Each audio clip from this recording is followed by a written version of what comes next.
Ayan, pupusin. Ito na ho yung araw o oras para kami mamaalam na sa aking ganan. Dahil may pa-order na po tayo, kaya kailangan na namin bumalik ng Calamba, Tacloban City. So, sasakyan ng aking ganan. At ito, parang swerte dahil patapos ang aming bakasyon, medyo bumuhos naman ang ulan. May kasama pang kidlat at saka kulot. Ipakita ko sa inyo yung sitwasyon habang naulan dito ngayon. Ayan o. Ayan ang kanilang tindahan. Ayan ang aking libahan. Ayan.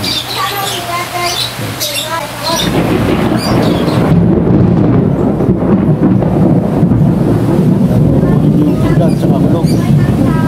Wala tayong magagawa. Ganun po talaga.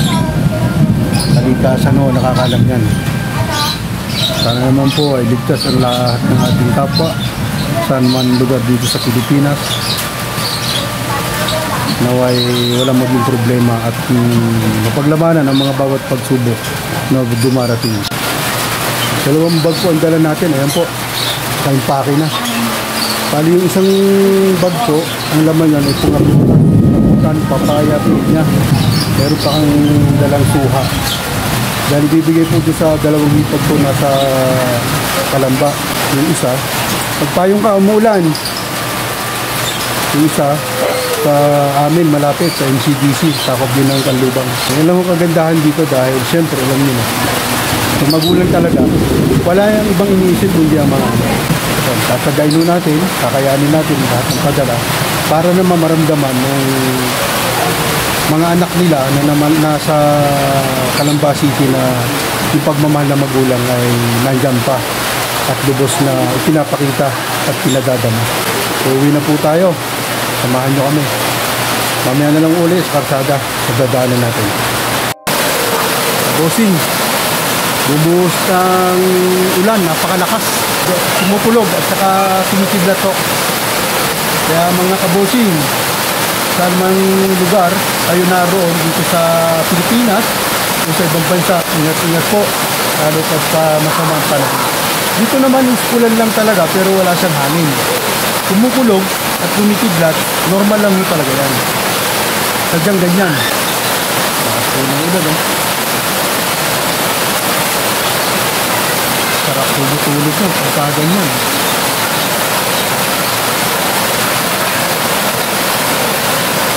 Ganun po man, nagpapasalamat din po tayo na umulan. Dahil isa rin yan sa mga kailangan na ating kababayan na magsasaka. Lalo na sa mga nagtatayo ng gulay, halaman, at doon naman po sa lugar na binabaha, o huwag naman sanang malma ang pagbulis ng tubig o lumaki para naman hindi delikado sa kanila. Bossing, tingnan nyo ang buhos ng ulan.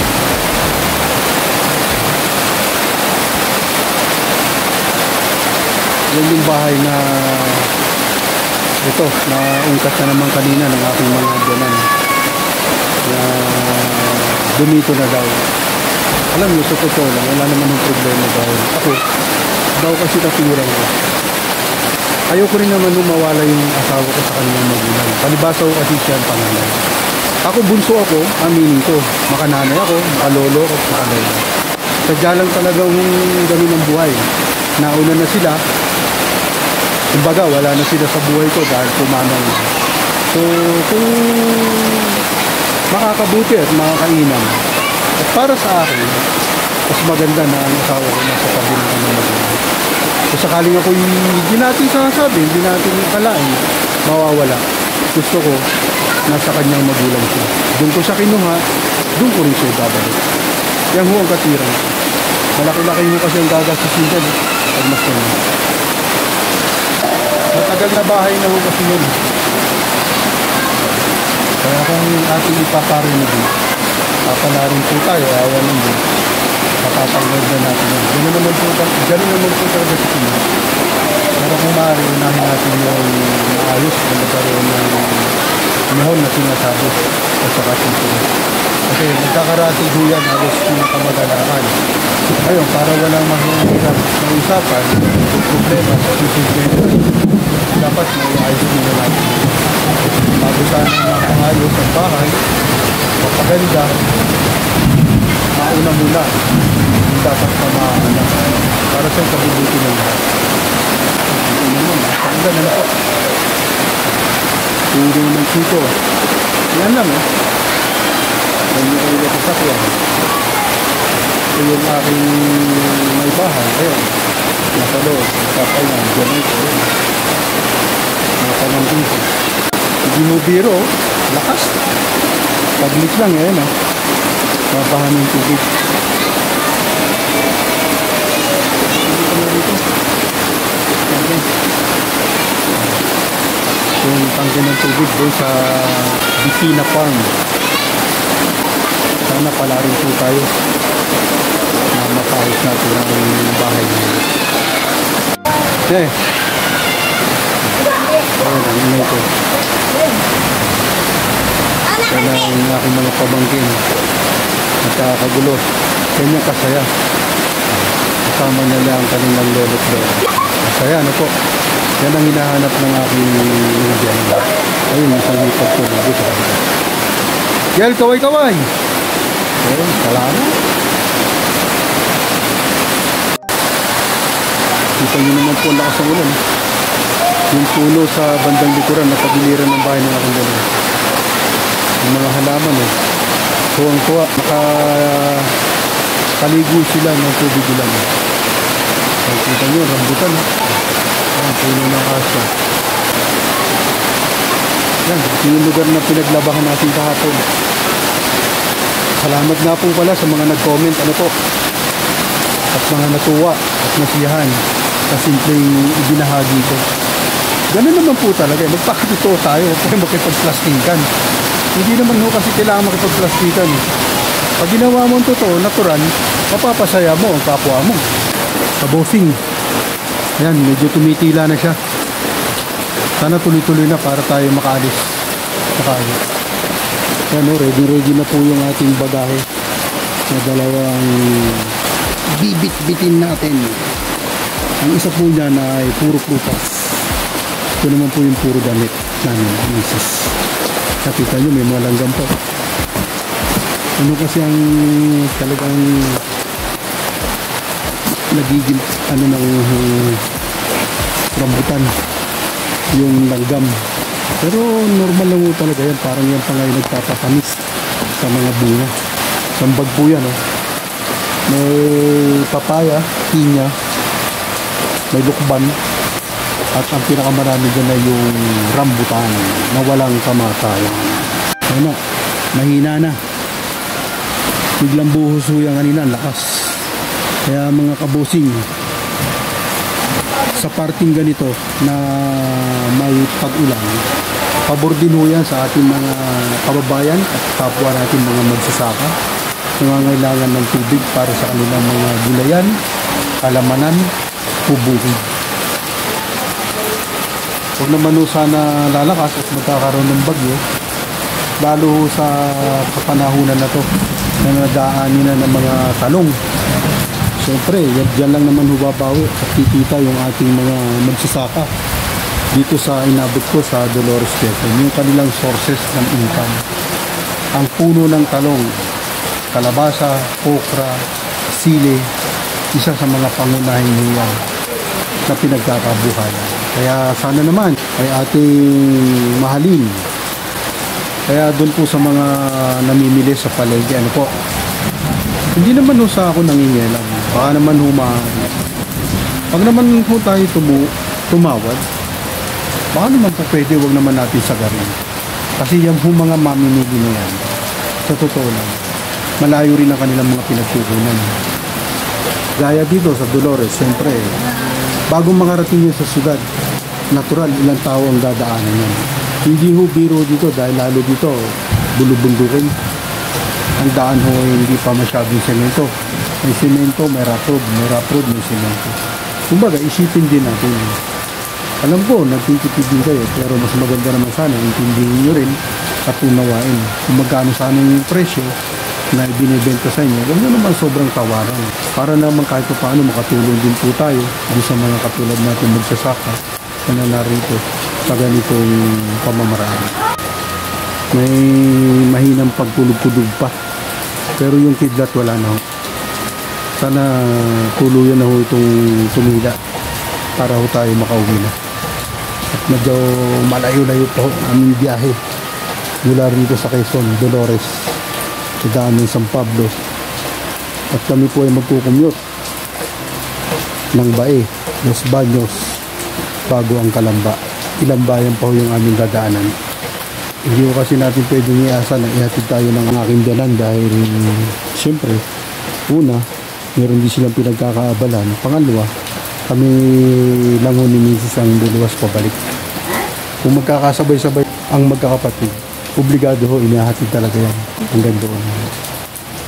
Ayan, salamat po sa pagsama niyo sa amin. Pagsama niyo sa akin. God bless. Mga kabosing, so lalakad na po kami. Ito, nagpatila ng ulan. Ito yung bagahe na ikarga ko na yung dalawang bag. Ayan ang aking biyanan, mag-asawa. O mga handsome boy, mag-ingat kayo ha. Ingat kayo palagi. Babalik. Bye-bye po mga kabayan.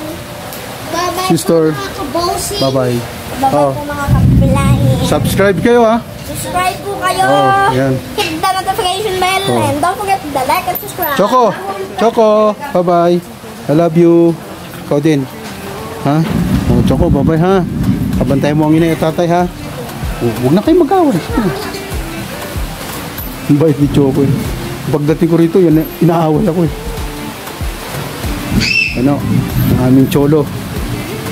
Bigahin na ulit. Okay. Oh, bye-bye na kay Nay. Sabi mo, babalik. Yun. Kabosing, ayan oh. Tila na yung ulan. Napakalakas kanina. Pero may pagkulog-kulog pa. Doon sa parting gawin ng San Pablo, medyo mainit. Dito lang sa Dolores talaga yung madilim na gusto. Ayan oh. Wala naman na siyang kidlat. Puro kulog lang. Ay, nawa ng Diyos. Tayo yung makakaalis na. Makakauwi na. Medyo malayo-layo rin ho kasi ito mula doon sa bayan paparito. At saka yung daan talaga, hindi pa siya pulido na semento. Meron pa rin mga kawang na rough road. Kaya siyempre, iwas sa aksidente. Kaya inaantabayanan yung panahon kung paano. Ayan, tingnan nyo.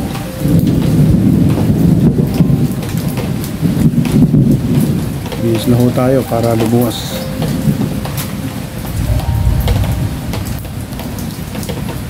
Ito ang mga kaganapan dito. Sa amin. Yung lugar eh. Talagang mabiwili ka rito magbakasyon pagka ganito yung pupuntahan mo. Ayan, habang naghihintay kami dito sa aking bilas. Mag-aatid sa amin. Mukhang isasabay na yata yung asawa yung tumutuloy sa amin tatrabaho sa kumpanya. Gayak na, ayan na nakasakay na sa van yung mga gamit, 2 bag na malaki.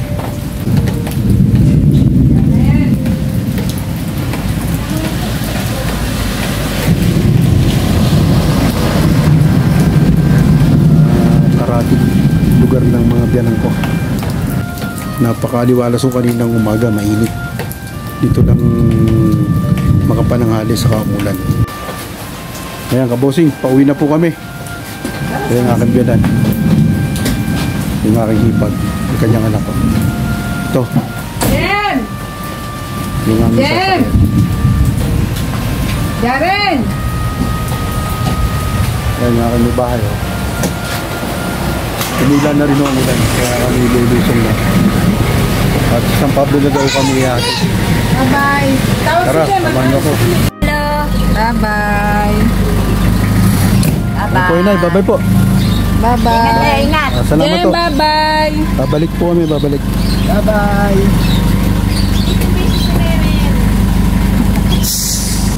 Alis na kami. Bye-bye. Kayo.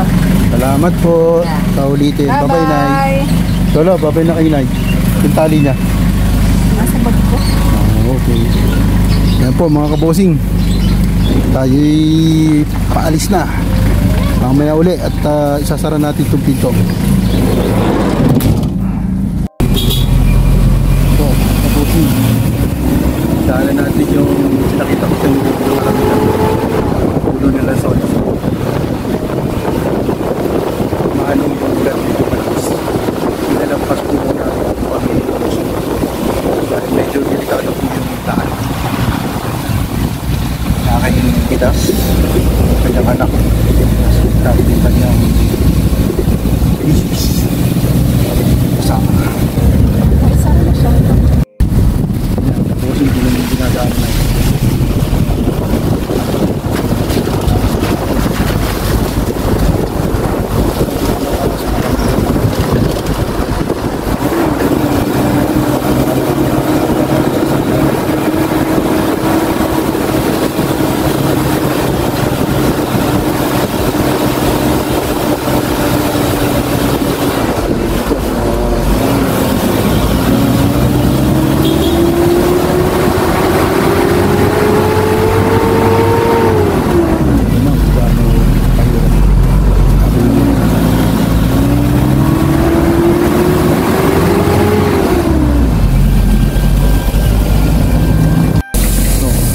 ito yung tuloy yung mga outlet.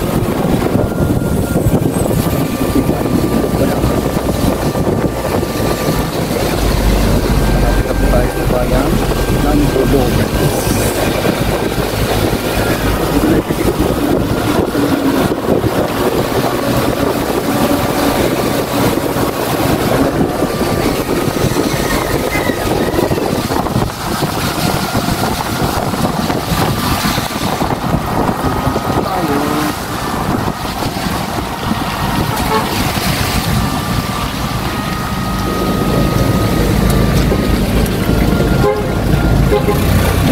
Nandito tayo sa bayan ng Dolores.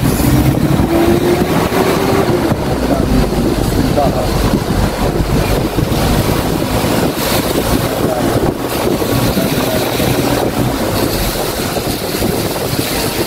Diyan po kami pinasal ng aking asawa.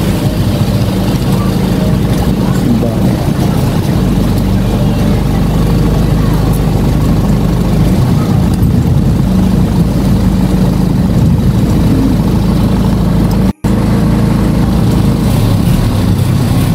Ito yung simbahan.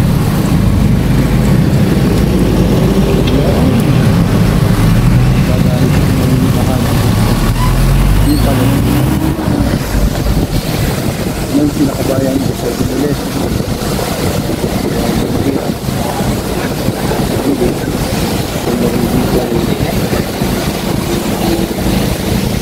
Pinatawag nila na doon. Yan o. Yung lugar. Yan po kabayan. Dinaanan kami sa aking hipag na isa. Yun, meron silang barbershop na negosyo. Yun, opo. May 5-star na rito. Hindi ho yung 5-star hotel ha. Chicken. And tuloy daw po kami ng San Pablo City. Doon daw po kami aakit. Dahil sa aming dala medyo mabigat. Naman po si Chonto. Dahil sa Peru. Paninaan po ng kanyang mami. Gusto niya.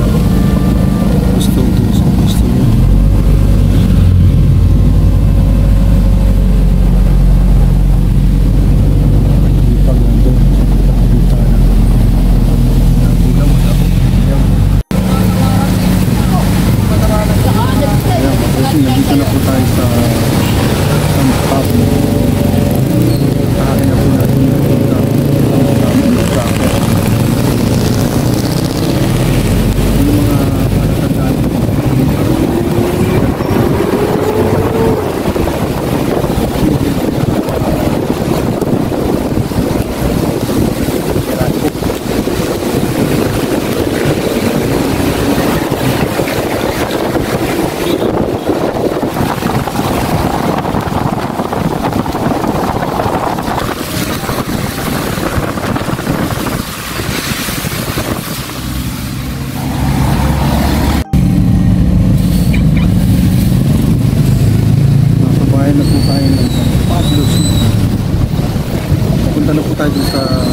natin na jeep gaya ng Kalamba.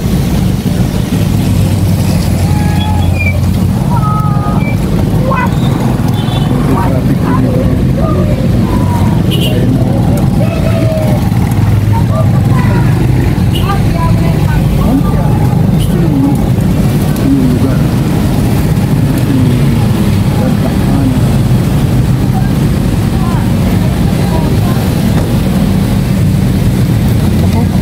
Dalihan pala. Rice food at saka ano. Nakainom pa yata yung ang siyudad na Santa.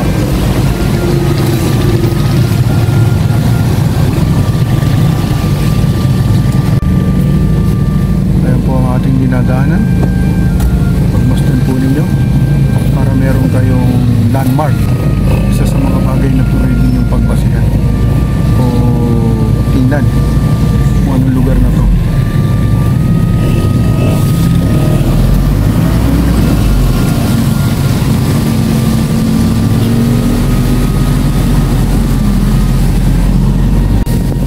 Tapos ito ang aking bahay.